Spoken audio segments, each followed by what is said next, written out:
একদম ঠিক। বাহ, তুই তো খুব ভালো পড়াশোনা করছিস, তোর ভালো হবে, খুব ভালো পড়াশোনা করছিস। পাঁচেরটা এভিডেন্সটা ক্লাস পড়িসনি নাকি, বা পড়িসনি ওটা? সিআরপিসি আইপিসি টা ভালো হয়েছে তো? ঠিক আছে, দেখি আগে কত পেলি, তারপরে এভিডেন্সটা তাহলে আরেকবার পড়ে আসতে হবে। এভিডেন্স কি শুরু হয়নি, না পড়িসনি নাকি? হ্যাঁ, না বেয়ার একটা তৈরি করতে বলছি তো বারবার। যত দিতে হবে মানে কত দিন, মানে বই কিনিস নি এখনো বেয়ার অ্যাক্ট? বেয়ার অ্যাক্টের বইটা নিয়ে নে, কারণ বেয়ার অ্যাক্ট যদি তুই না নিস তো কোন ইয়ার, মানে কোন সেমিস্টার, মানে কোর্সে, মানে এখনো দুটো বাকি। হ্যাঁ তো তুই কি 5 বছরের এলএলবি তে গেছিস? আচ্ছা, 3 বছরের কেন, 2 বছরের কেন, 5 বছরের, 5 বছরের। তাহলে 5 বছরের এখন তুই আছিস 2 বছর, তাহলে তোর তো মানে বেরোনোর সাথে সাথে জুডিশিয়াল হওয়া উচিত না, সিরিয়াসলি। তোর 5 বছরের কোর্স, তুই এখন মানে লয়ারই স্টুডেন্ট 2 বছরের, তাই তো? আর ওই সপ্ততি কোন ইয়ারে আছে? লাস্ট ইয়ারে।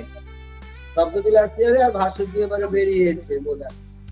বা তো তোর সেখান থেকে সময় হাতে অনেক, মানে তোর তো হওয়া একদম শিওর শিওর।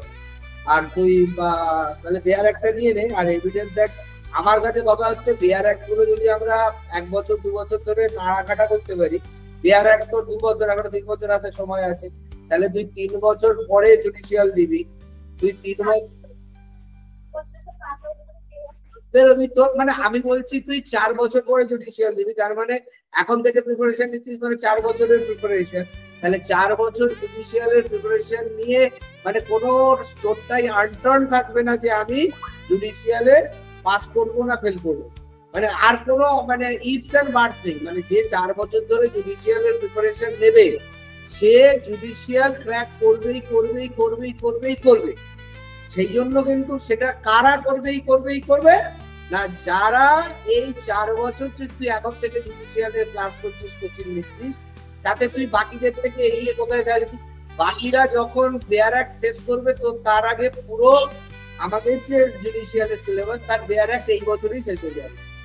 তাহলে আমরা যদি 1 বছরে বেয়ার অ্যাক্টটা শেষ করতে পারি জুডিশিয়াল সিলেবাসে, তাহলে আগামী বছরে আমরা ওই জুডিশিয়ালের পুরো বেয়ার অ্যাক্ট আবার রিভিশন করব।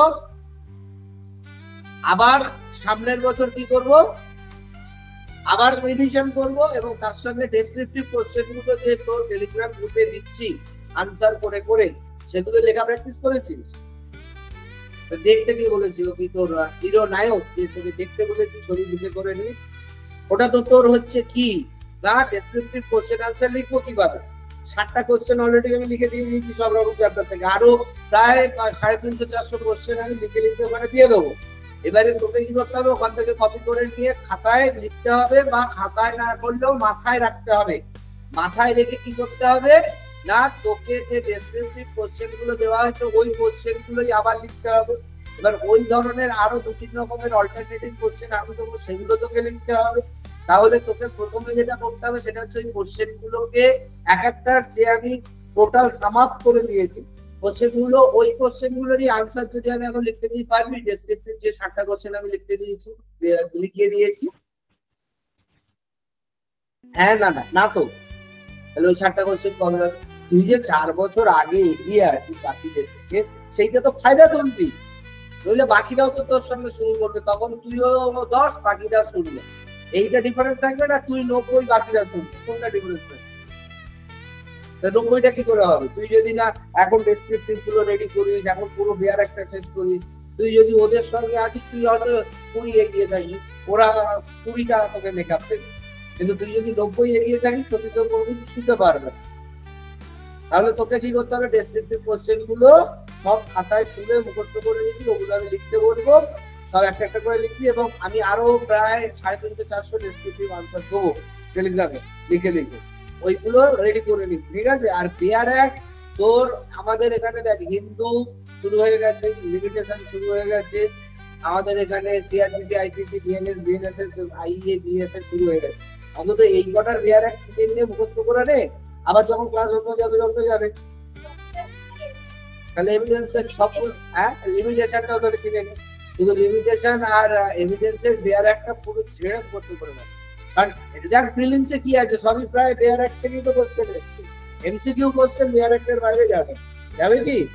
তাহলে আমরা কত নম্বর প্রশ্নে ছিলাম? যেহেতু শুধু মুখস্থ, এই ল তো না হচ্ছে রকেট সায়েন্স, আর না হচ্ছে কোনো বিরাট ফিলোসফি, আর না বিরাট কোনো সায়েন্স।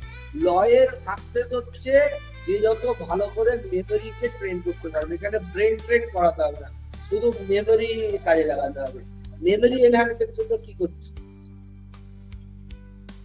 রিভিশন এন্ড রিভিশন, আর তার সঙ্গে হচ্ছে একটু খাদ্যাভ্যাস, একটু প্র্যাকটিস, একটু স্ট্র্যাটেজি লাগে।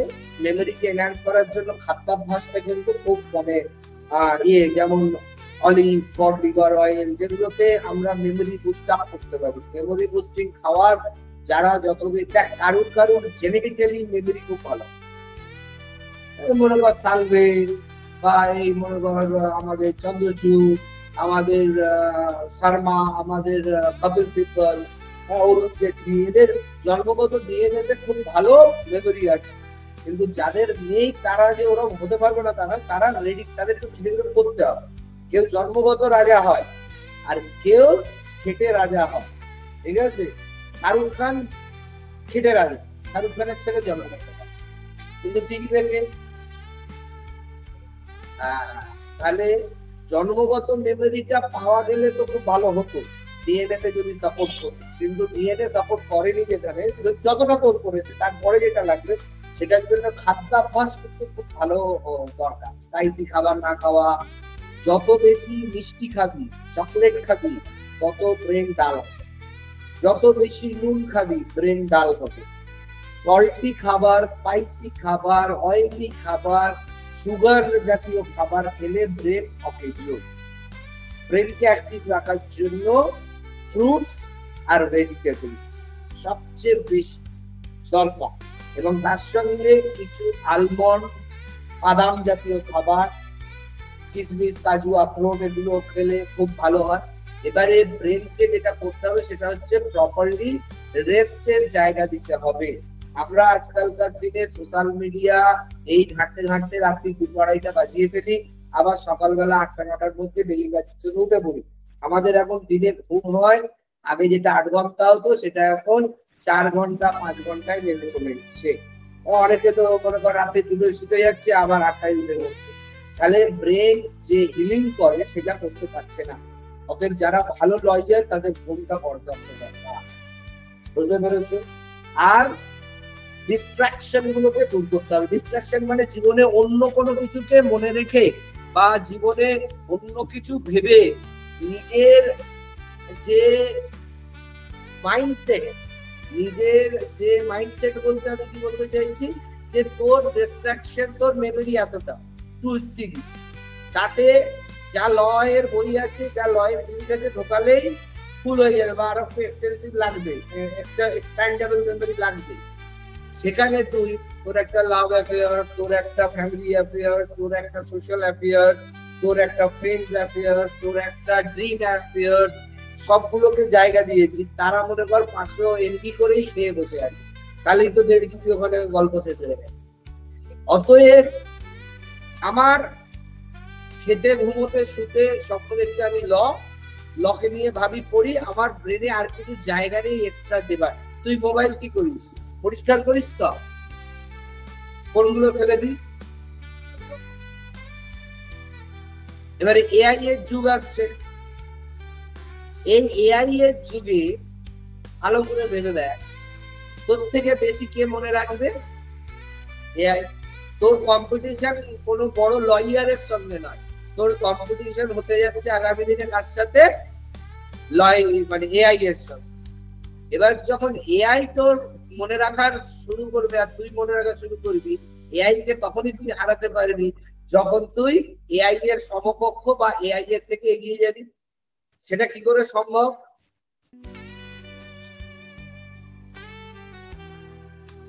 এআই হতে হবে নয়, ও তো আর্টিফিশিয়াল ইন্টেলিজেন্স, তোর ন্যাচারাল ইন্টেলিজেন্স। তাহলে তোর ন্যাচারাল ইন্টেলিজেন্সের যে ক্যাপাসিটিটাকে বাড়াতে হবে। এবারে যেটা আমি বলছিলাম যে কি না, আমরা মোবাইল থেকে কোনগুলো ফেলে দিই যেগুলো দরকার লাগে না। তাহলে তুই বল, তোর ব্রেনের মেমোরিটা এখন কত অকেজো জিনিস আছে তুই জানিস? তুই তো মোবাইল থেকে ডিলিট মারতে পারছিস, কিন্তু তুই তোর মেমোরি থেকে কি ডিলিট মারতে পারছিস সেগুলো ভেবে দেখ। কত কিছু মনে রেখেছি আমরা, রেখেছি কি রাখিনি? মেমোরিতে আমরা এখন কি কি মনে রেখেছি, ভাবছি গাবছি যা লাইফের সঙ্গে 10 বছর আগে ঘটেছে, 5 বছর আগে ঘটেছে, 6 বছর আগে, 2 মাস আগে, 4 মাস আগে, 5 মাস আগে, আমরা সব এই মেমোরিটাতে গেঞ্জাম করে রেখেছি। মোবাইলে তো ক্লিক করলি, সিলেক্ট করলি, ডিলিট করলি, বেরিয়ে গেল। মেমোরি থেকে বার করবি কি করে বল? এইটাই হচ্ছে ব্রেন ড্রেন, ব্রেনকে খালি করা। তুই এখন সব মনে রাখছিস, তুই দেখ সব মনে রাখছিস, কেন বলতো? কারণ তোর ফোকাসটা চারিদিকে হয়ে রয়েছে, সেই জন্য তুই মনে রাখতে পারছিস। কিন্তু যখন তোর স্টোরেজ ফুল হতে থাকবে তখন ব্রেন অটোমেটিক্যালি ডিলিট করবে। এটা কুদরতের, আল্লাহর, ভগবানের, ঈশ্বরের দান, অলমাইটি। সরি কি, আমরা যেমন মোবাইলে সিলেক্ট করে করে ডিলিট মারি, উপরওয়ালা আমাদের দিয়ে দিয়েছে auto delete process by default, তাই তো? কি সেটা না, যখন আমি কোনো জিনিসকে বেশি করে ফোকাস করছি, মনে রাখতে চাইছি, তখন আমার ব্রেনে থাকা যে আর হাবজি গাবজি জিনিসগুলো বসে রয়েছে, সেই জিনিসগুলো কি হচ্ছে, ডিলিট হয়ে যাচ্ছে, নতুন জিনিসগুলো আবার প্লান্ট হচ্ছে। ভগবানই আমাদের ওপরওয়ালাই ওটাকে ডিলিট, অটো ডিলিটের মনে ফেলে দেবে যে এগুলো ওর দরকার নেই, এখন ও লতে মন দিয়েছে বেশি, ওকে লয়ের জায়গা করে দাও, বাকি জিনিস ওর হাঁটাও। অতএব এখানে কিন্তু তুই সিলেক্ট করে ডিলিট মারতে পারবি না, তুই খুঁজেই পাবি না তোর ব্রেনে কি কি সেট করে রেখেছিস। যেমন তুই জানিস তোর মোবাইলে এখন তুই কনফিগারেশনে দেখতে পাস 2 GB জায়গা ব্লক হয়ে আছে, জানিস কি আর কিসে কিসে 2 GB ব্লক হয়ে আছে, কি কি উঠে আছে, কি কি জিনিস জড়িয়েছে, কতগুলো ডকুমেন্ট, কতগুলো ভিডিও, কতটা তুমি জানিস না। তো কনফিগারেশন দেখে 2 GB ব্লক। এবারে খুঁজতে খুঁজতে পাস কোনটা ছবি, কোনটা ভিডিও, কোনটা ডকুমেন্ট, কোনটা ওরাবি, কোনটা রাখি, সেরকম তোর ব্রেনেও দেখছিস আর ঢুকছে না, কি কি গ্যাঞ্জাম হয়ে আছে তুই জানিস না। এই গ্যাঞ্জাম গুলো তুই এখানে সিলেক্ট করে ডিলিট করতে পারবি না। ভগবান ওই জন্য অটো ডিলিট করে রেখেছে যে যখনই ফোকাসটা চারিদিক থেকে সরিয়ে এক জায়গায় দেবে, ও তখনই কি করবে, পিছন থেকে যখন ওর জায়গা লাগবে রিট্রিভ করবে। এখানে যেমন কি দেখায়, মোবাইল কম্পিউটারে কি দেখায়, স্টোরেজ ফুল। ভগবানের স্টোরেজ তো তোর মাথায়, ওখানে কোনো স্টোরেজ ফুল দেখাবে। কি করবে ভগবান? ব্যাকডেটেড মাল ডিলিট করতে থাকবে, নতুন মাল লোড করতে থাকবে। ওর ওই যে 1000 লক্ষ টিভিও ও কোনোদিন বলবে না কি কনফিগারেশন, যে এটা ডিলিট করছি, এটা নিচ্ছি, তোমার এটা দরকার এখন, বাকি হাঁটাও, একে রাখো। অতএব ওকে রাখবে, তোরটাকে ডিলিট করে উড়িয়ে দেবে তোর ব্রেন থেকে। অতএব তুই যদি এতে ফোকাস থাকিস, এ সব তোর রিজার্ভ করবে, বাকি তোর ব্রেনে যা আছে সব ডিলিট করতে হবে। সেই ডিলিটের পরিমাণ তোকে ফোকাস দিতে হবে, যার যে স্কিলেই পড়াশোনা করছে, বুঝতে পারলাম? অতএব পড়লেই পারবি। কত নম্বর কোশ্চেন অব্দি আমরা গেছিলাম? আচ্ছা, আমাদের যে ক্রিমিনাল প্রসিডিওরের আজকে পরীক্ষা ছিল, প্রথম আনসারটা তুই কি করেছিস বল? The Criminal Procedure Code 1973 came into force on 1st April 1974. B, right answer. দাগ দিয়ে দে, 1 নাম্বার পেলি। আচ্ছা, যারা আজকে ক্লাসে আসোনি বা যারা লাইভ ক্লাস করছো, তারা এই উত্তরগুলো নিয়ে নেবে। এইখানে আমরা আনসার কিটা বলে দিচ্ছি, সমস্ত আনসার কি অফলাইন অনলাইন সব স্টুডেন্টদের জন্য এখানে দেওয়া রইল। প্রত্যেকটা স্টুডেন্ট এখান থেকে নিয়ে নেবে, নিয়ে খাতায় রেজিস্টার করে নেবে। Make the correct statements. 2 number প্রশ্ন, একটা হচ্ছে code of criminal procedure is mainly though not purely an adjective or procedural law.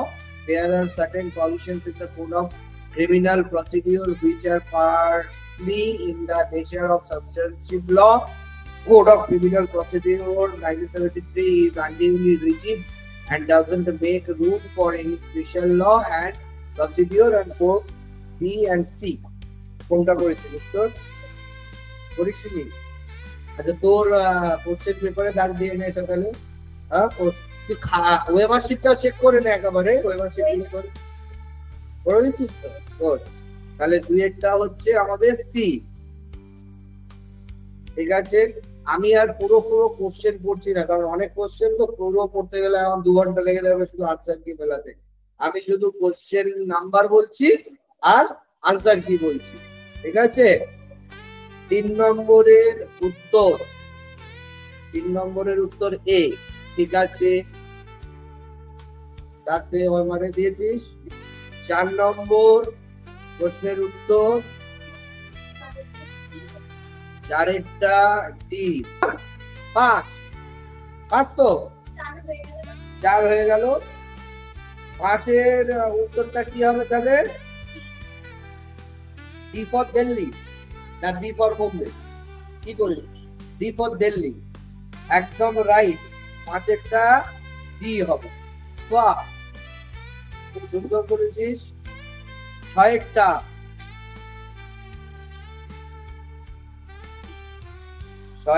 B. বাহ, ভেরি গুড, সুন্দর করেছিস। 7-এরটা বি। বাহ, খুব সুন্দর করেছিস। 8-এরটা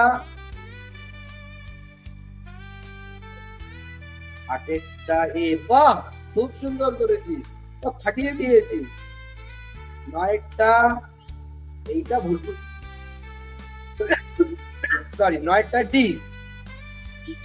হ্যাঁ, তাহলে ওটা ভুল হয়েছে, ওটা পাল্টে দেব। হলো ডি ফর দিল্লি।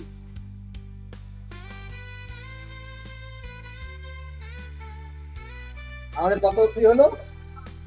9 হয়ে গেল তো।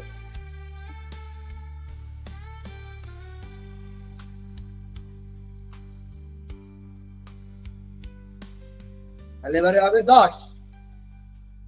10-এরটা তো খুব সোজা করছে। 10-এরটা হচ্ছে বি ফর বোম্বে। বাহ। তারপরে হচ্ছে 11টাও বি ফর বোম্বে। বাহ, খুব ভালো। 12টা এই তো হয়ে গেল। 12টা সি। তারপরে 13টা ডি। 14টা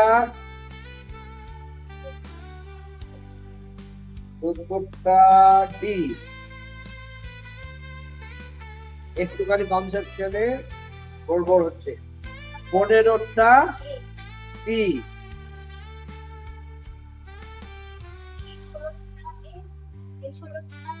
একদম ঠিক। 16টা বি। 15টা সি। 17টা বাহ, খুব সুন্দর। 18টা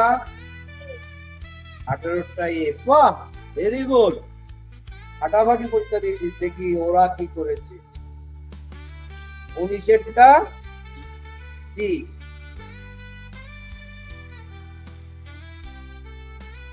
20টা B for Bombay. B for Bombay. হলো?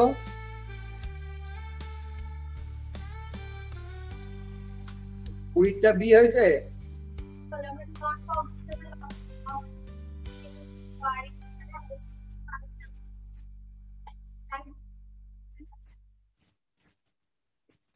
Under the scheme of Code of Criminal Procedure, non-cognizable offences are কোনগুলো?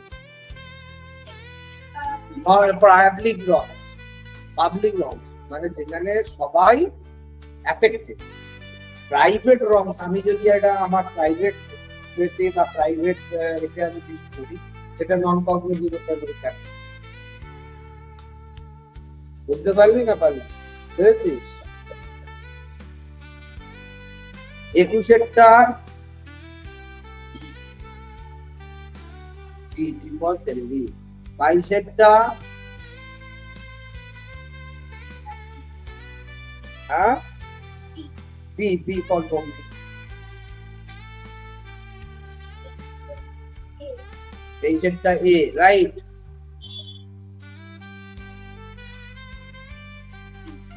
24-এরটা সি।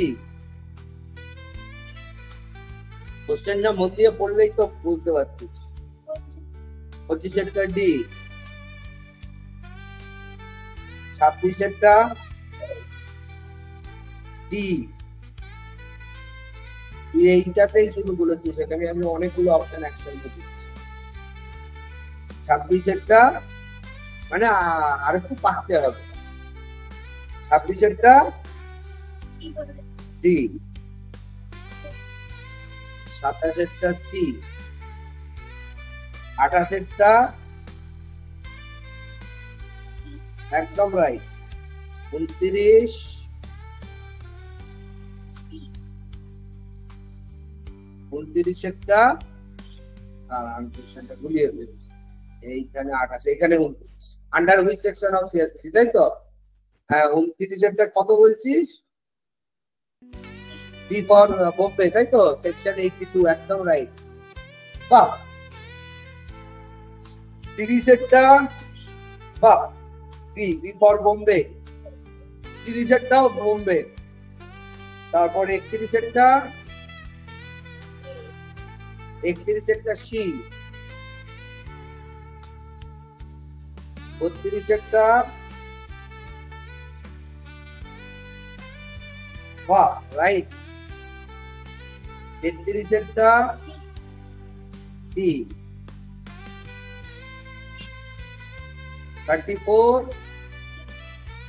34 বি।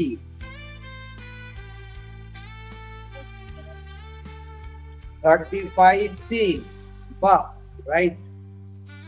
36 সি। 37 একদম রাইট। 38 একদম রাইট। 39 একদম রাইট। 40 ডি, ডি তো, ডি ফর দিল্লি, একদম right. 41 A for America, right? 42 D, D for Delhi. For 43 B for Bombay. 44 B for Bombay. 45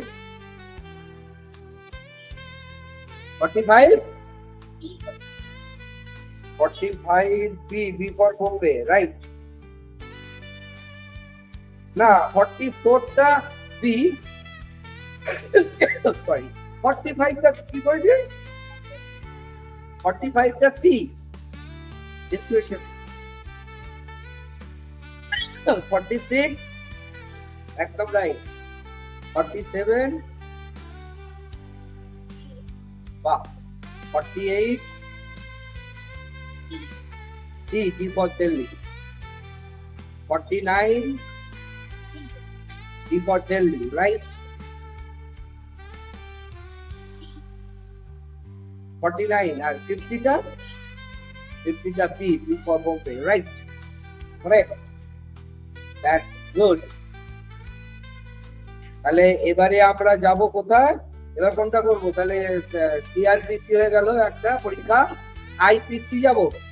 আইপিসিটা IPC করে দিবি? তাহলে আমরা আইপিসিটাই যাই। আইপিসিটা করে তারপরে এভিডেন্স একটাই আসবো।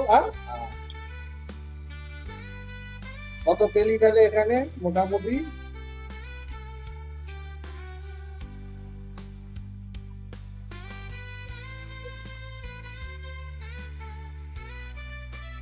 এখানে 50-এ কত পেলি রে?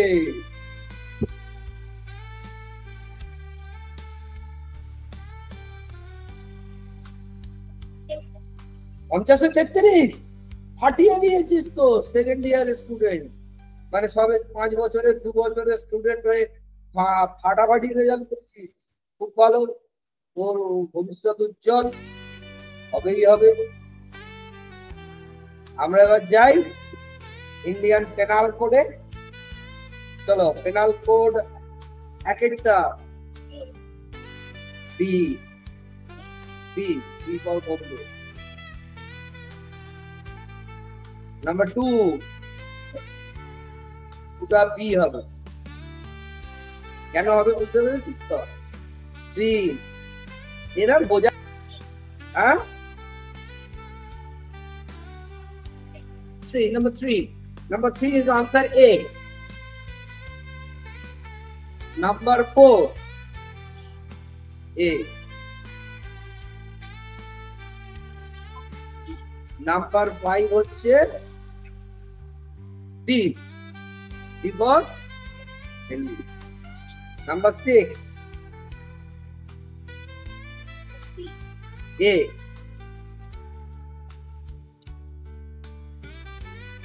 7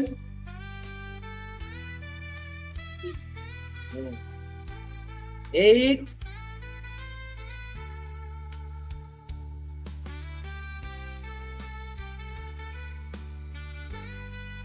B. যে কোশ্চেন গুলো ভুল হচ্ছে সেগুলো বাড়িতে গিয়ে কেন এইটা অপশন হলো এর এক থেকে মিলিয়ে দেখে বুঝতে পেরেছিস যে স্যার কেন এটা এ করলো না, কেন এটা বি করলো, কি জন্য করলো, এটা বাড়িতে ভালো করে গিয়ে হোস্টেলে মিলিয়ে দেখে দেখি। বুঝতে পেরেছিস? হ্যাঁ হ্যাঁ। 9 নম্বর একটা সি, রাইট। 10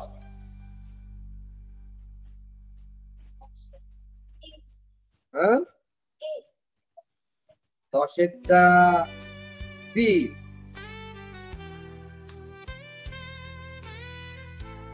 10-এর কোশ্চেনটা দুবার প্রিন্ট হয়ে গেছে, ঠিক আছে? 10-এরটা কি বললাম? বি। আর 11-টা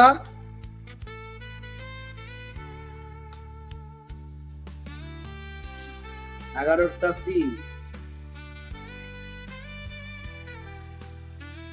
12টা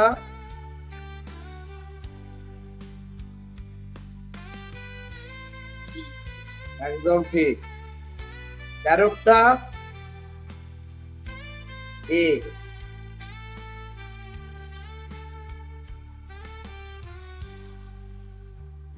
14টা এ। 15টা সি। 14টা এ, 13টা এ, 15টা সি, 16 বি, 17 সি, রাইট। এই তো ভালো করছিস। 18 এ, 19 ঠিক করেছিস, 20 ডি, 21 সি। 21 তো সি। 22 23 বাহ, রাইট। 24 রাইট। 25 রাইট, বাহ। 26 সি। 27 বাহ, B. 27 B, sorry 27 B. 28 D. 29 B. 30 C. 31 B. 32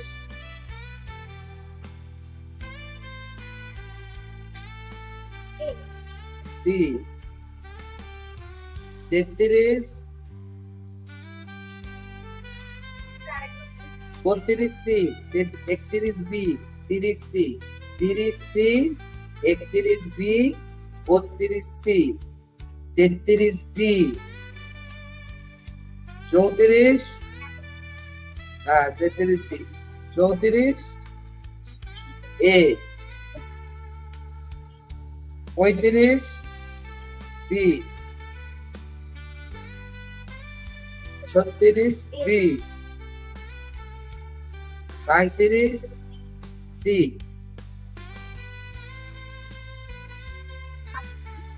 38 C, 39 40 B, 41 D, হ্যাঁ রাইট, বা 42 ডি, হ্যাঁ হ্যাঁ 42 কি বললাম তোকে, ডি, 43 হচ্ছে এ, 44 হচ্ছে বি, 45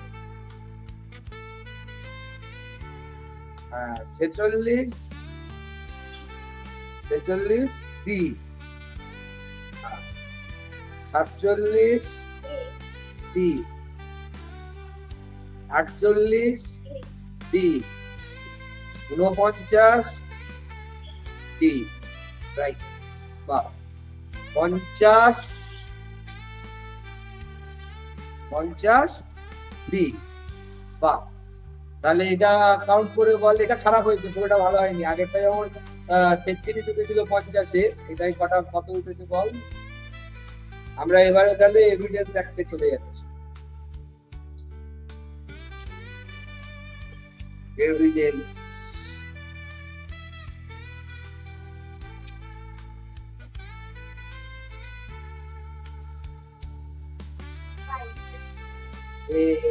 দশটা বেশি, 22 পেয়েছিস, 50-এ 22, আরে ঠিকই আছে, আরো ভালো করতে হবে। এভিডেন্সের ওই এটা বেয়ার একটা ট্রেনে হয়ে যাবে, একদম করিসনি। তাহলে আনসার কি গুলো বলে দিন এখানে, তো বেয়ার এক নেই, কি করিসনি তার জন্য। তাহলে বলছি, একটা করে দাগ দিয়ে নে, পরে করে দেবো, ঠিক আছে। 1-এরটা সি, 2-এরটা সি, 3-এরটা এ, 4-এরটা সি, 5-এরটা বি,